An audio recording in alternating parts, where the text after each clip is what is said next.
This is AAUW Conversation Connection. I'm Sharon Watson Hamilton. AAUW stands for the American Association of University Women, which is really a highfalutin name, but we encompass all kinds of people, and we talk about education, in particular for young women and young girls and reentry women. Equalities are very high on our list of goals, I guess. So today I'm so excited. We have one of our male members. His name is Ed Weiss. Hi, Ed. Hello, Sharon. How are you? Doing very well, thank you. Okay, I'm going to do a full disclosure. Ed and I are kind of friends beyond AAUW as well. So familiarity is kind of cool. But Ed, I kind of start out with your journey to Auburn, California. And by that, I mean, usually I ask where you were born, where you were raised, where you learned to ride a bike. That's usually a good one. Your career path, and what brought you to Auburn. Well, sure. I was born in Spokane, Washington. You were? Right Did at I the not end know of that? World War II. My dad was stationed at Fort George Wright in Spokane, Washington. We moved to San Bruno when I was 10 months old. San Bruno was where the San Francisco airport was Oh, located. okay. So Okay. about 10 miles south of San Francisco. Okay. I grew up there it was probably the first part of a very lucky life that I lived. I was born into a family that wanted children, respected their kids, recognized the value of education, and were very supportive. So I was lucky in that regard. My dad was a dentist. My mother was a nurse. Oh, wow. My mother worked as a nurse in my dad's office for quite a while. Okay. So I knew about dentistry.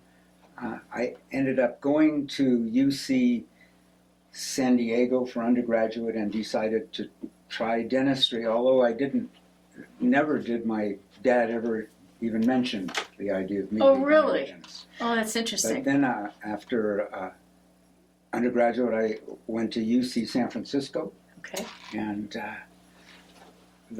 it was an interesting change. Santa Barbara at that time was very apolitical.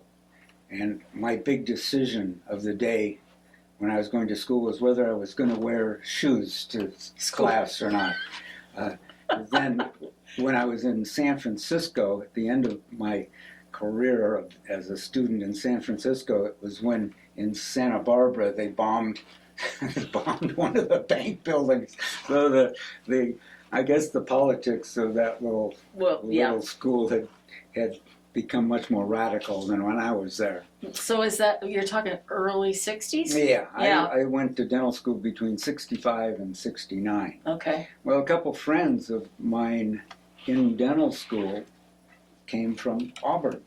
And so I visited Auburn during that time and really liked being in the country. Went into the military for my first 2 years as a dentist. Oh, you were already a dentist. I graduated, and actually when I was a freshman in dental school, I joined the Air Force. Okay. And the advantage of that was that my time during dental school would be counted as reserve time. So, and it in the also 60s, what a move. Yes. And it also meant that as soon as there was a place available, I would be in the military, so I wouldn't start a practice and then be drafted. Right, okay. So I went into the military and fortunately was stationed in Germany. So 2 years as an officer, young guy, making more money than I'd ever seen. So I think we were paid about $700 a month. I had a VW van, so I got to travel around, and it was a real easy time. I came back, and my uncle likewise was a dentist and was practicing at that time in San Francisco. So he asked if I'd like to come and work with him, and he and I always got along so well before we started working together. And I had been told that it probably wasn't a good idea to set up practice with family. He had been there for 45 years, and this young whippersnapper comes into his practice at his invitation. And I don't think we ever got along. For 5 years, it was clashing. And eventually... Where was your dad this time? Is he still in practice? He had retired because he had a heart condition. Okay, all right. And so he was doing other things Okay. at that time. Okay.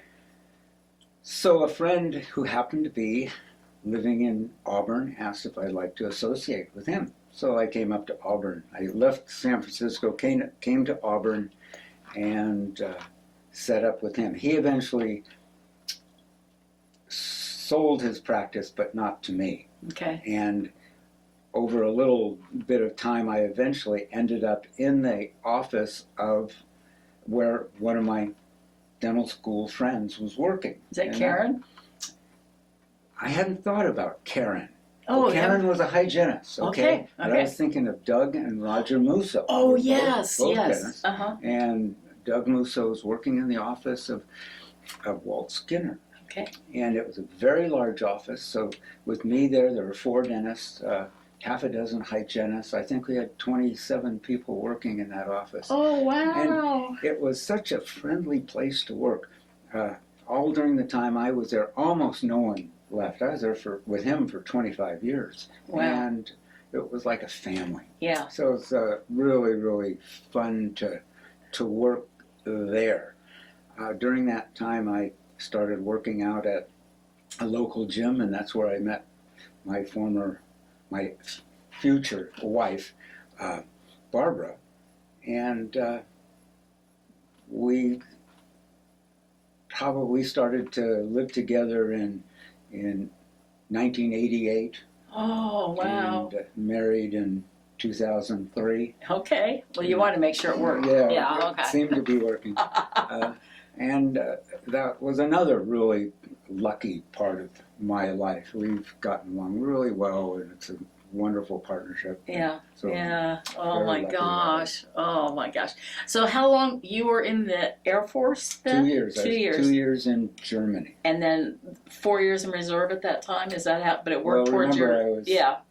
When I got out of the military, I only had 3 months of reserve time remaining. Okay. And I took a European discharge, and so I spent those 3 months riding my motorcycle around. Yeah, tough Europe. venture, right? Oh my gosh! Oh my gosh! How that's so exciting. It was lovely. a wonderful time. Your choices and where you fell through, just delightful. Mhm. Oh my gosh! Because I think half the town knows you. Mm. It's Dr. Weiss. Yeah, we know you. So it's always been kind of fun to. You and Barbara have always been kind of footprints of where we've been and go. And you've been in Auburn. She's been in AAUW, which brings me to my next question. Mhm. Why did you join AAUW? I know through her, right? Well, Barbara she was looking after retirement, and after her dad passed away, he lived with us for many years, and she retired really to take care of him. He moved into our house, and that was another one of the real lucky things. I've always loved the idea of an extended family, living in an extended family. He was just a really pleasant man. He and I got along super well. Wow. And so I felt lucky that although he didn't plan to do it, it was a health issue that brought him to our house. And I told him that I was real pleased that it turned out that way. Oh. Well, after that, she was looking for things to do and joined AAUW as one of the things to do, and has become very active in that. And I supported her in that. Whenever there was something physical that needed to be done, decorating for the trivia, that setting sort of up, thing. pulling down, yep, and you So- did it all for free then. So I was doing that, and you asked why I joined. Well, it's similar to the situation with my shirts. I have this wonderful closet that somehow just produces shirts. Uh-huh. I don't shop. Yeah. Somehow my closet produced. Well, the same thing happened with the AAUW. I don't know that I ever made the decision to join the AAUW, but I found that I was, in fact, a member. Okay. And so, of course, it was Thanks, Barbara who decided she wanted to support the organization a little more, so she you both signed me up. Yeah. Well, I think it's great, and we are a very diverse group now in that you don't even have to have, you can be called an allied member. You don't have to have a degree. So there's nice. Yeah. So we've broadened it. We've had to, because over time, it's hard for people to get involved in organizations. Really, I think we're pulled in many other ways. And so it's nice that we've opened the doors to that. I agree with that. Yeah. And just that situation of talking with people in other organizations in town, they're all having issues getting young people into the organization. Yeah, the Lions are that way. Mm-hmm. The Elks, the friends in there have said the same kind of thing. Yeah, I think it is kind of an issue to bring in younger people. I'm trying to get a second TV show called Between the Generations. Well, I can't even get them to commit to, can you be there Wednesday at 11 or whatever it was. It's I don't know. I'm finding that more difficult than I thought. I don't know why, but I think they're pulled in. Many young people have different priorities and different stresses and different journeys and worries but anyway, I wanted to talk to them, and it's hard to get them even to commit to an hour of that. I know. I was trying to think back. Even I think mine was similar to Barbara. I was not retired, but working in radiation oncology. I kind of wanted a balance in my life of something else besides. I loved that career, but I needed a balance of something softer, I guess you could say, or something different. And so I think that was outside of the hospital situation. Right. Some friendships maybe that aren't all related to. Which, okay, I have to do a plug right now, not related to you. Oh, okay. But do you watch The Pit? Have you heard about The Pit? I have. It's a TV show. At first I thought it was like Pit and the Pendulum. Phil, have you heard of it? I've heard of it. You've heard of it. Well, it's a medical show, so that's what I'm bringing that in. And but it takes place in Pittsburgh, in the ER department of a hospital. So it's called The Pit because of Pittsburgh, and also ER in the hospital is kind of, ER is the pit of the hospital.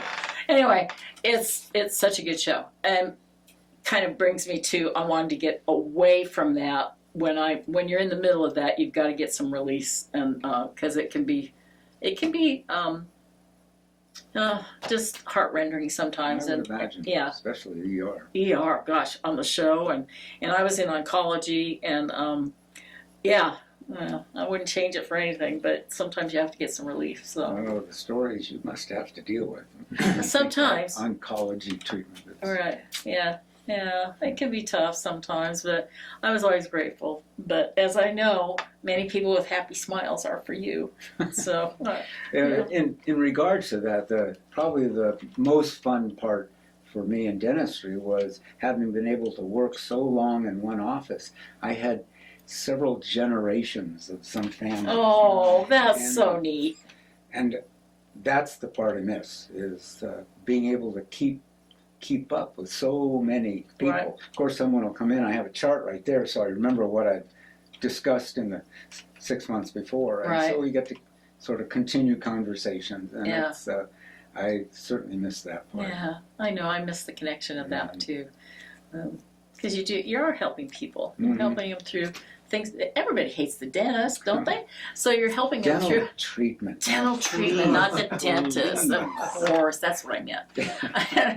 But I mean, it's helpful. Sure. You're helping people through something they don't particularly want to go through, and so that's a real blessing in itself. So yeah. Oh, let's see. What else was I gonna? Oh, and you. It kind of incorporated with your career.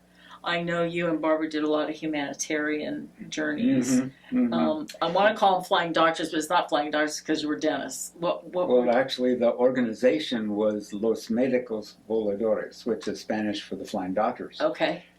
It started out in the Bay Area, and one of the pilots, after flying for the organization in the peninsula area, Okay.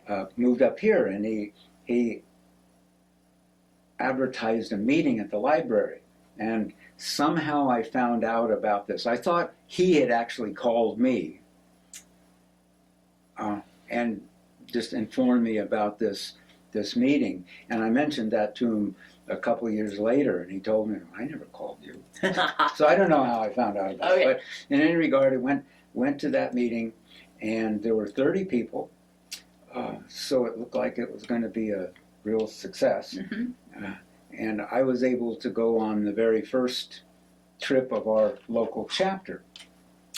And we would fly down to northern Mexico and northern Baja California on a Thursday, work on a Friday and half-day Saturday, and then fly somewhere to have an R&R, which meant dinner. And Yeah, home. right. And that really enthused me. I did that for a number of years, and then had the opportunity to go with a organization called Canvasback Missions to Africa. And so I went to Africa with doing the same kind of thing, but that was to one of the islands in the Pacific Ocean. So it was, we landed there, we worked for 2 weeks at this island, and that was just really delightful. On the weekends, we got to go scuba diving and have a good time. But that was my first experience doing dentistry overseas. And then our organization started doing the same kind of thing, flying to more exotic places and providing that kind of care for people who just didn't have it available. They didn't necessarily have to be poor, they just had to be remote. Right. And always part of those travels, we'd work for about half the time. We'd go for several weeks, work half the time, and then we were tourists for half the time. Yeah. I loved to travel. And we would go to places that I'd never considered going as a tourist. Yeah. So that was pretty neat. And to be able to be involved with the community on that level. Staying a long time, I think, would bring some continuity to it. Where, got to know kind of families a little bit, or, they had to be so grateful. So, well, they were. Yeah. They were. And so I got to go to a dozen foreign countries doing that kind of thing. Humanitarian. And it was just so rewarding. Yeah. And a big part of it was traveling and working with groups, people, because it was always really hard. We had to bring all our own equipment. Yeah. And work in trying situations. We went to Uganda, for example, and one place we worked was in a church, so we had to turn over the pews, and patients were laying down on these overturned pieces of furniture, and we had to have a generator to operate our compressors, and so it was physically difficult, and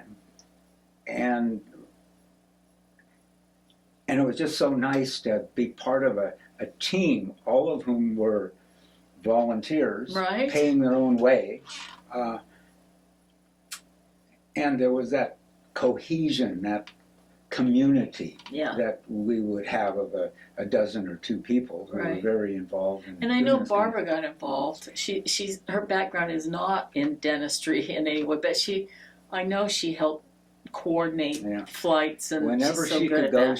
she would go. Yeah. Unfortunately, she was working for the state of California at the time. All right. Now, if you're working for the state of California and you want to advance, you almost have to go into another department. Okay. Somehow you can't just advance in your own department. So every couple of years, she was the new person on the block. Oh. Well, the new person on the block, it's And not good. wise to be traveling. Right. So Right. that interfered with what she could do. Yeah. But also, I was thinking all the knowledge she had of that former job left with her. So the new person who took her job had to. had to learn all that she. Yeah. Isn't So that I'm wondering something? how does government work at all? I kind of wonder that sometimes, Maybe but it doesn't. yeah. Well, that's for another session. Okay. So again, such a gift you have, Ed, to give of yourself in that way. I think is pretty phenomenal. So you mentioned being in love with traveling, Mm-hmm. and you have carried that forward. You and Barbara have carried that forward because you've traveled extensively, and that brings us to your avocation. Oh, a fair amount, and it seemed about 25 years ago, I thought I'd like to take up videography. Now, at that time, to do a movie involved taking physical film and cutting film and gluing it together if you're going to edit. Well, I tried that, and that was pretty much beyond what I really wanted to do. Well, then it became possible to do it on a computer with a program that allowed you to look at things and move stuff around, and that was that changed the whole dynamic. Okay. It took a lot of time to learn how to do that, and it really helps to have a dynamic vocabulary to release while you're trying to learn. Barbara, don't listen to this part. She would She doesn't like talk swearing. about the atmosphere in our house kind of turning blue as I was working on these videos. Well, I remember one time you lost everything or something. You thought you had, Oh, God. but you retrieved it somehow. I mean, it was a phenomenal story. No, it would be nice if I could retrieve it. Yeah, there was a time when you had to save everything you did, and you had to specifically save it. So I was very careful about this. And after 2 hour, several savings, I labeled this piece of work, 2 hours worth of work. And the computer said you can't do that. And I went back and all my 2 hours was gone. I said, well, what happened? So I did it again, relabeled it, lost another 2 hours. Well, I finally found out what the problem was. I had used 32 characters in the name. If you lose 32 characters, it doesn't just tell you can't use 32 characters, it eliminates everything you've done. Oh, That was one of the blue days. yeah, a blue day, yeah, or a week, or whatever, yeah. Oh my gosh, that would be, oh. And I've never really been good with, I think, computers, except with editing eventually. But always with video editing, it was always on the very cutting edge of what technology had to offer, the bleeding edge of what technology had to offer. So you couldn't just have a simple computer, you had to have the very fastest one available just to do the hobby. But over time it became easier and easier, Okay. and it was fun, and I've had a lot of real good feedback from Yes, from oh what my I've done. gosh, yes, yeah, and I've it's seen a fun to couple. do travelogues. Yeah. Well, you did the one travelogue for AAUW. This has been 10 years ago, maybe, and I think it was on Nepal. Oh yeah. And we had an international dinner, and you showed that. It was Mhm. fabulous. Mhm. Yeah, that was a dental trip. Yeah, Uh-huh. yeah, I think because you had some pictures of the kids or Sure. yeah, patients. Yeah. Sure. Oh man. But to be out there and then take the few days, I think, of R&R, as you put it, toward the end of it was That's thrilling. one that Barbara was on. Yeah. And she had arranged with one of the local grammar schools for those kids to write letters to the kids in Nepal. And the kids in Nepal wrote back. And so you have these photos of these kids reading these letters and saying, what's an escalator? What's a mall? Oh my gosh. That was pretty cute because they're in a village where all the houses are made out of stone. Wow. There's open fire in the middle of the house. That's their heat and where they cook. And they walk to school. It could be a couple of hours on a dirt trail. Yeah. And so it was real interesting. Yeah. To do with that. Yeah, I've seen a few of your videos. What do you think is your favorite, whether it was humanitarian work or for your avocation of just loving to travel? What trip do you think you felt best about? The first time we went to Nepal, I remember saying, this is the most exotic place I've ever been in my life. Okay. So 2 years later, we went back to Nepal, and then we took a trip into China. And then I said, this is the most, this is, all right. We went into Tibet. So okay. we went, and I got to see the Lhasa, and just the culture was just amazing. Just it was so different than anything I'd ever seen before. I think of Tibet. Well, I think of probably Nepal too, as very rocky and rustic. Well, it was that. Yeah, it's not lush for sure. Not lush. Yeah. Okay. So where I was traveling, we had people carrying all our stuff, and I have videos, of course, of these barefoot Sherpas with a little strap around their head carrying 120 pounds on their backs, and the lightweight Americans with their 20-pound day pack trekking these mountains. We are an abundant world, that's for sure. Oh my gosh, people are so strong and amazing. So I probably could sit here for quite some time and talk about all your travels, but I have to. I'll do a disclaimer just because I know you. You're such a fix-it guy too. I mean, there isn't anything. You mentioned computers but there isn't anything that you can't figure out. Whether it's calling AI or something, you will figure stuff out. I've always been so grateful that I do know you, Ed.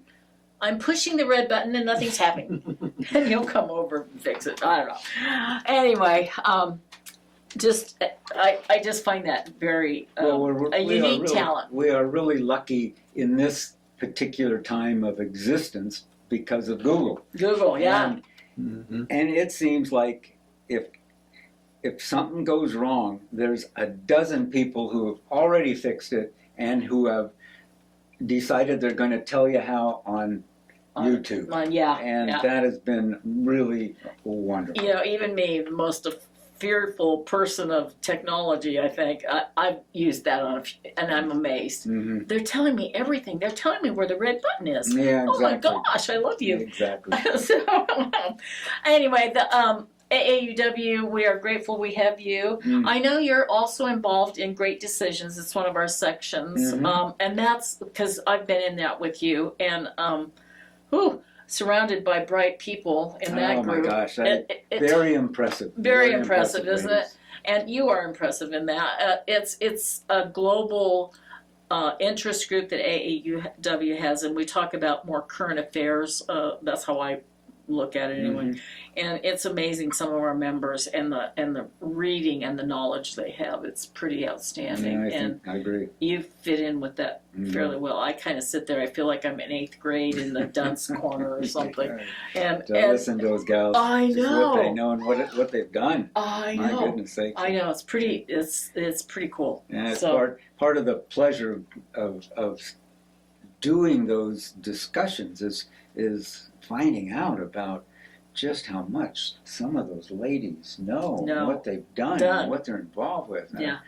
I just sit back in awe. Yeah, well, and me and you, of you. So, but I want to thank you so much for joining, because I am sitting in awe of you, and I'm grateful for you. Mm-hmm. And not only as a friend, as AAUW member, as part of our community, and your wonderful videos. They're just thank wonderful. You. Thank you.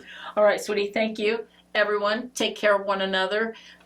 Go. I'm rooting for England now. Sorry, we're down to 8 teams. U.S., Canada, and Mexico are all out of the soccer world, but we can root for other teams. So I guess Argentina's pretty good too. But anyway, have a good time this summer. Talk to you next time. Be grateful and take care of one another. Thank you.